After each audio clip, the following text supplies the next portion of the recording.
I freaking love Moho. This program is so easy to use.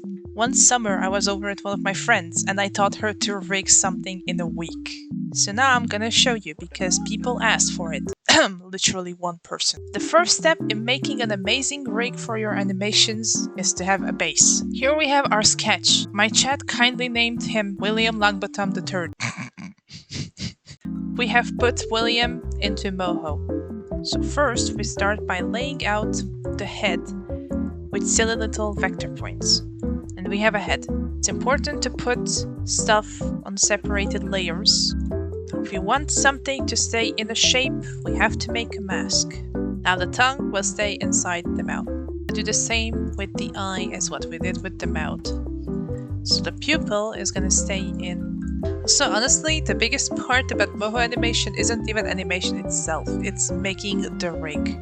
Now that we have our little man, it's time to give him a skeleton. Now that our little man has a skeleton, it's time to actually bind him to the skeleton, so he moves with it.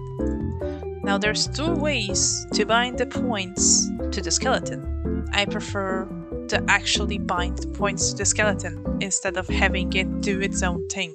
Now that we binded our points, our little man is gonna move as we want him to move.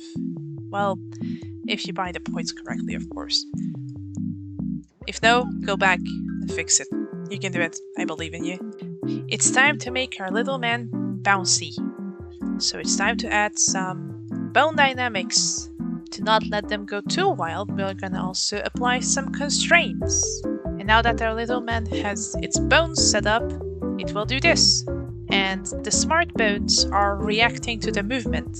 Moving the little boy up and down will affect the bones differently than moving them sideways. And now we add a silly little blink.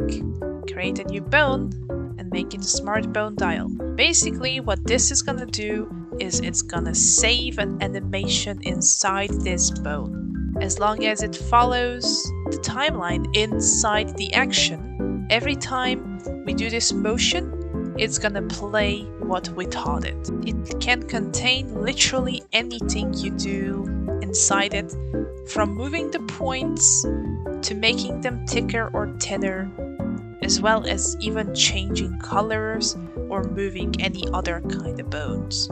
The smart bone usually creates a double input, so you can have a different animation by moving it to the left and moving it to the right. You can see that usually the bones won't work as you want, but you can be very fancy about them. If I create an action on a specific bone and I move that, I can then animate whatever I want inside this, just like a smart bone action.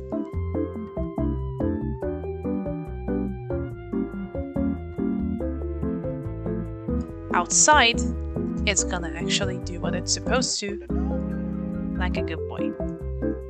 You can do this to every single bone, and you can do literally anything you want inside it. You can create a smart bone for every little stupid action you want your character to do and you don't want to animate manually. This will make it really easy to animate because you're just gonna move the smart bones and the skeleton itself. And now that we have the basics of our little man, it's time to make it move. The program will automatically in between the animation. Some people don't like this, they prefer traditional frame-by-frame animation. It's really just a question of preference of animation. So now I animated the legs, and then I just keep adding onto this animation. I add a little head movement.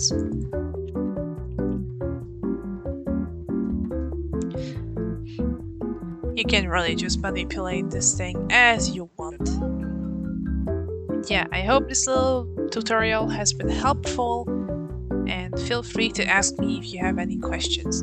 Also, animating this little cat literally took me like 1 hour from sketch to this point.